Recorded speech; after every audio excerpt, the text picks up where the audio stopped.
Hi there, I am the one, and in this episode, I will teach you how to escape quicksand.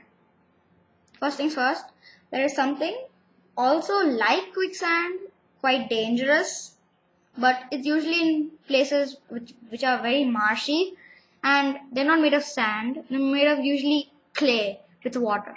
This is an introduction, not introduction, but it's a point. Okay, so it is known as muskeg. So just search it on Google, you'll find out stuff on it. So now, the main point. How do you escape quicksand?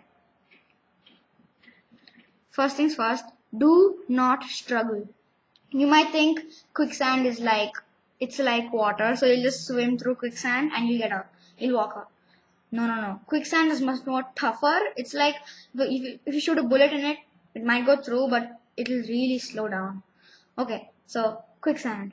How do you escape?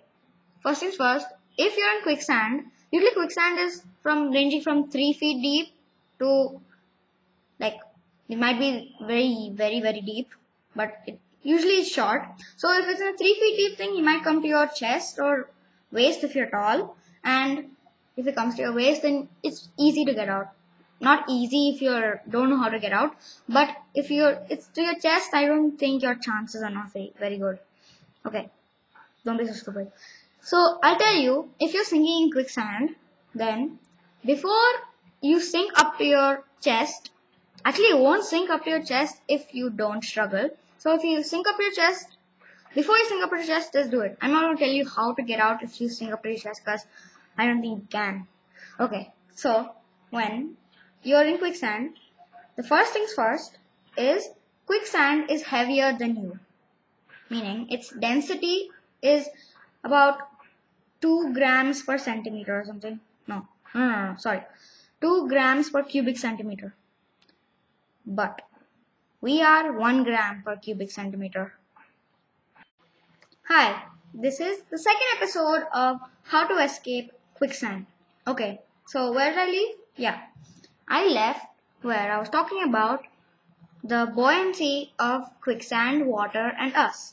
Okay, so what's the buoyancy of quicksand? Change it. What is the density of quicksand? Let's see. The density of quicksand is about 2 grams per cubic centimeter. Now, our average human body has the density of about 1 gram per cubic centimeter, like 0.985 grams per cubic centimeter. But let's take it as 1. And water is 1 gram per cubic centimeter. So, if we go in water, if we just remain without taking a breath, we will float like halfway because that's the difference is very less. So we float halfway. But if we take a very big breath, it changes to about 0.945 grams per cubic centimeter. So that's a reasonable difference. So we start floating. Try this when you go swimming.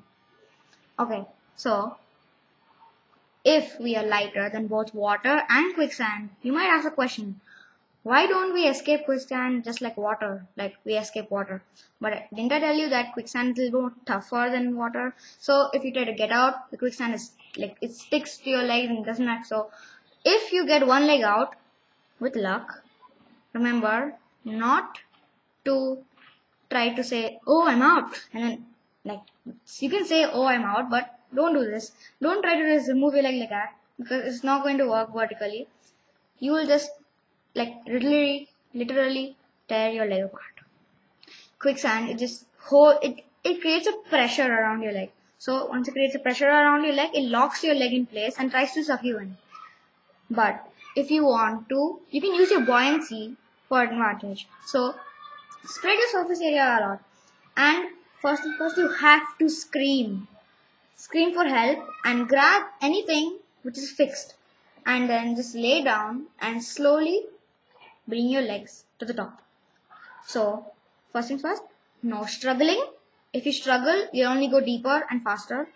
Second thing, you have to scream for help. Then the Coast Guard might come and pick you up, or mangrove guard. Okay, so, the second thing is scream. And the third thing is, you have to grab hold of any fixed position outside or inside I don't think it is going to stick inside the quicksand, outside the quicksand. Hold it, and now here's the thing. Make slight movements to the left and the right. This will create the water to rush in towards you and make the quicksand more and more mushy. Meaning it will make it more and more softer and easier to jiggle around. So now once you make this, the quicksand is literally water and sand separate, kind of separate, because when you move, then the sand gets pushed out and the water comes in. So when you push it more and more and more and more, then more water is near you and more sand is out. It's like if you have clay mixed with water and you cut your hand through the clay and water. The clay is not very deep, and then you move like this. All the clay, this is like a filter. The water will pass through, but you are pushing the clay out. So that will happen. You will push all the sand farther away from you and water will enter, making the remaining sand more mushy. So it will be easier for you to pull out. Now, first things first, you have to pull out one leg from the quicksand. Okay? You have to pull out one leg from the quicksand and try to spread your surface area as much as possible. Can you do that for me? Now, after you spread out, you have to pull one leg out slowly. And before you pull one leg out, make sure that you wiggle. Pull the water in, like push the sand out. So, once you push that out, it'll be easier for you to move one leg out. Now, don't suddenly pull your other leg out and don't use your full force in one thing. You'll just get tired of and you get sunstroke if you're under the sun. So, now, you just have to slowly pull yourself out of the quicksand, and once you get out, remember to wash out all of your mud off your pants or something. But don't remember that if you're sinking really fast, the first thing you have to do is scream for help and don't struggle. It'll just make you go more and more faster under. And as always, thanks for watching.